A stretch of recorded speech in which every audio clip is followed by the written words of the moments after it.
বন্ধুরা সবাই মিলে বারবিকিউ পার্টি করলাম। হঠাৎ করে চিন্তা করলাম বারবিকিউ খাবো, সেই জন্য চলে গেলাম একদম পাহাড়ের উপরে। অনেকদিন পরে আপনাদের সাথে একটা ব্লগ শেয়ার করতেছি, অনেকদিন হলো কোন ব্লগ ছাড়তেছি না, তো পুরো ভিডিওটা দেখতে থাকুন তাহলে বুঝতে পারবেন। হঠাৎ করে বন্ধুরা সবাই মিলে চিন্তা ভাবনা করলাম অনেকদিন হলো কোনো বারবিকিউ পার্টি হচ্ছে না, যে কথা সেই কাজ। তো আমরা চলে গেলাম সমস্ত বারবিকিউ আইটেম নিয়ে একদম পাহাড়ের উপরে। আপনারা দেখতে থাকুন।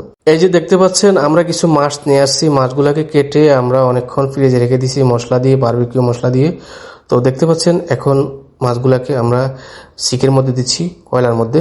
তো ব্লগটা করার উদ্দেশ্য, আমরা অনেকে প্রবাসী আছি, সবাই চেষ্টা করবেন ছুটির পাশাপাশি একটু এভাবে বন্ধুদের সাথে ঘোরার এবং মাঝে মাঝে একটু বারবিকিউ বা বিভিন্ন জায়গায় যাওয়া খাওয়ার, তাহলে মনটা ভালো থাকবে ইনশাআল্লাহ। এই যে দেখতে পাচ্ছেন আলহামদুলিল্লাহ আমাদের মাছ হয়ে গেছে।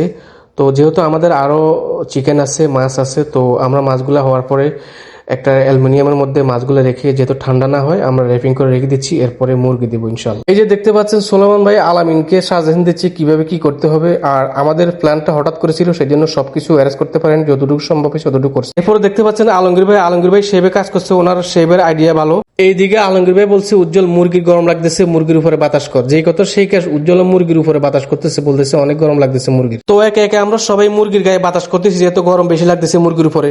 এবার সোলোমন ভাইকে আমার কাছে যেন আমি বাতাস করি, আসলে মুরগির অনেক গরম লাগতেছে। এদিক দিয়া সুজন ভাইকে আমার কাছে যেন আমি করি, আপনার হাতে ধরছে।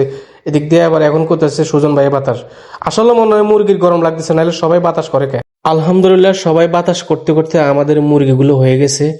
এখন আমরা একটা অ্যালুমিনিয়াম ফেবারের মধ্যে মুরগিগুলো রেখে দিচ্ছি, যেহেতু আমাদের আরো মাছ মুরগি আছে, যে ঠান্ডা না হয়ে যায়, সেই জন্য আমরা এখানে একটা র্যাপিং করে রেখে দিচ্ছি। আলহামদুলিল্লাহ দেখেন আল্লাহ তাআলা কার রিজিক কথা রাখছে কেউ জানে না। রাত্রিবেলায় পাহাড়ের উপর একটা বিলে আসছে, তাকেও আমরা কিছু খাবার দিলাম এখান থেকে। আলহামদুলিল্লাহ মোটামুটি আমাদের সবকিছু প্রায় হয়ে গেছে, আর অল্প একটু বাকি। তো সালাদ রেডি করার জন্য আমি সবকিছু রেডি করতেছি।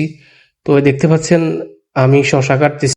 বারবিকিউর সাথে সালাদ না হলে, একটু 7 আপ পেপসি না হলে, সস না হলে বারবিকিউ তেমন একটা ভালো লাগে না।